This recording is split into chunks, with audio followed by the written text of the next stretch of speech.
que eu lembro exatamente que era 60 centavos na época, uma dúzia de ovos. Então eu falei assim, se a minha dieta não dá para caber o frango, eu vou me entupir de ovo. Eu lembro que eu chegava a comer uns 45 claras de ovos todos os dias. Eu não tinha dinheiro nenhum, nem para pagar a faculdade de direito, para falar a verdade. Eu fui trabalhar num ginásio numa academia, que o dinheiro que eu recebia ali era basicamente para mim alimentar. Eu lembro que eu pegava 4 ônibus para ir treinar lá. A minha fome era tão grande que, para mim, qualquer obstáculo não era obstáculo para mim alcançar o que eu queria.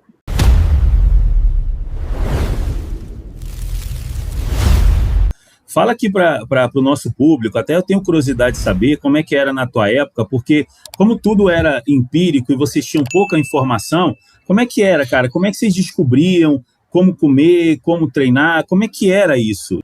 E na nossa época, assim, a gente basicamente iria buscar isso, as informações. E a gente muitas vezes treinava sozinho, a aprender a posar, a gente aprendia a posar vendo os vídeos. Então, era horas ali assistindo o Mister Olímpia, a pose do atleta que você se identificava mais com ele, que você agradava mais, ou que você gostaria talvez de copiar como ele posava, e aquilo a gente ia treinando, ia se preparando.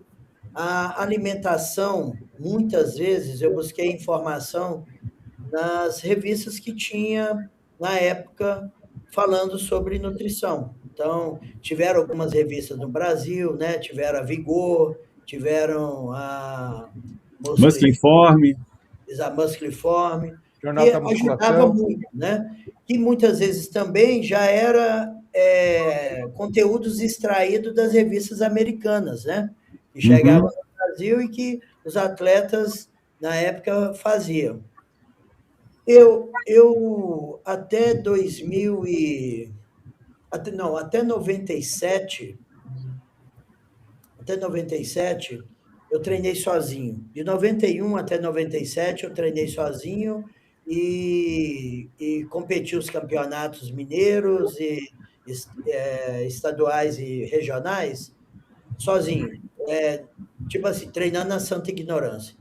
Mas a minha ascensão dentro do esporte, ela veio mesmo depois que eu conheci esse cara foi o cara que me construiu, foi meu maior motivador, foi a pessoa que me deu todo o suporte quando eu precisei e que acreditou em mim principalmente, mesmo quando nem eu acreditava tanto assim. Foi o Sidney Nunes, o Bicudo. Você conheceu, né, Samuel? Conhecido, opa. Né?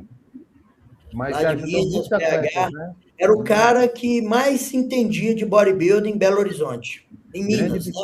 Porque saía de gente de toda parte para ir consultar com ele, aprender com ele alguma coisa. Quando eu entrei para a academia dele, na academia dele tinha uns 50 títulos de campeão mineiro. E eu falei, se eu quiser ganhar a competição, eu tenho que vir trabalhar com esse cara, eu tenho que treinar com esse cara. Esse cara que vai me levar para o pódio, para ser campeão mesmo. E eu lembro que eu pegava 4 ônibus para ir treinar lá. A minha fome era tão grande que, para mim, qualquer obstáculo não era obstáculo para mim alcançar o que eu queria. Então, assim, eu tinha que sair de casa cedo para ir trabalhar, passava o dia todo no trabalho, do trabalho pegava um ônibus para ir para a academia dele, voltava para o centro para depois ir para estudar mais tarde o segundo grau, quando eu fazia segundo grau. Então, assim, era basicamente 4 conduções todos os dias para poder ir treinar lá. E, assim, na dificuldade. Mas eu sabia que, estando lá, eu conseguiria ter o suporte necessário para começar a competir bem e ganhar os títulos. E depois dele, cara, eu ganhei todas as competições que ele teve me preparando. Então, fui campeão mineiro pelo menos 10 vezes em Minas Gerais, ainda competindo pela IFBB, depois que a gente foi competir pela NABA. Campeonato brasileiro, pelo menos 7 brasileiros eu ganhei. Depois, sul-americano, ibero-americano, pan-americano, que tinha muitas essas competições. O Pagnani fazia muito isso, né, na época, né, esses campeonatos assim, da Sul-América aqui. E a minha ascensão mesmo, que eu comecei a ficar conhecido no esporte mesmo, foi em 2004, desde aquele primeiro Mister Universo em 2004, né, em Southport não, em Birmingham, na Inglaterra. Você lembra, né, Samuel? Lembro. Opa, se lembro. Foi a primeira delegada. Que o Valdemar elogiou muito você, eu estava treinando com ele, e ele pegou a revista e falou, cara, esse brasileiro tem um físico perfeito, Charles Mário. Valdemar, um abraço para o Valdemar, né? Abraço. Então, eu lembro que foi assim, muito hard, né? Tudo, né? Agora, voltando à sua conclusão, Alessandro, do que você me falou. Você tinha me dito a última pergunta foi o que mesmo? Faça de novo, por favor. Foi sobre, acho que foi sobre a questão dos coaches, né? Dos coaches, eu acho que você já até respondeu. A dieta. Parou. A dieta. Obrigado, Renato. Dieta. Agora, Renato, porque eu, como ex-atleta, eu fico interessado, eu quero escutar da dieta, meu. A dieta, a primeira dieta que eu realmente fiz assim, tentando copiar mais ou menos, foi a dieta do Luiz Otávio que eu recortei lá, né? E o que era? Eu lembro que na época a primeira refeição dele era frutas e iogurtes e cereais, né? Tinha uma segunda refeição que era ovos, batata doce. Tinha refeição que eu lembro que era arroz, saladas e peito de frango. Você lembra quantas no total, Charles? Oi? Você lembra quantas refeições eram no total? Eram umas 5 refeições, mais ou menos. E deixa eu te fazer uma pergunta estendendo aqui. Você, na época, como é que era a situação financeira para poder sustentar dieta e treino de qualidade? Como é que era isso? Na verdade, não tinha, Alessandro. Era assim, era meio na raça mesmo. O que você ganhava para comprar a comida, né?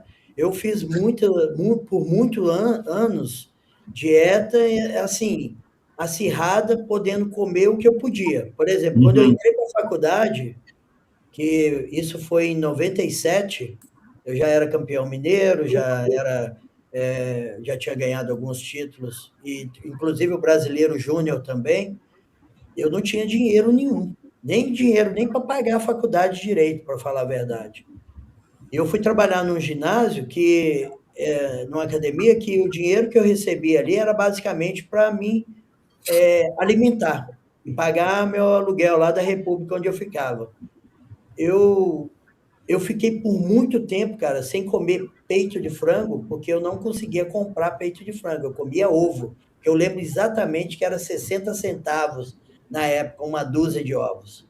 Então eu falei assim, se a minha dieta não dá para caber o frango, eu vou me entupir de ovo. Eu lembro que eu chegava a comer uns 45 claras de ovos todos os dias. Todos os dias. Era pelo menos umas 15 claras no almoço, umas 15 claras de manhã, no almoço e na janta. Era o que eu comia. E, às vezes, um leite desnatado e arroz e batata. Era o que dava para comer. Que era barato, né? E, por muitos anos, fazendo faculdade, numa cidade que não era a cidade onde eu nasci, morava com meus pais e tudo, a minha dieta foi isso, entendeu? É o que dava para comer. De vez em quando tinha um dinheirinho a mais, às vezes eu comprava um peito de frango para comer no domingo, no sábado, para mudar um pouco o cardápio.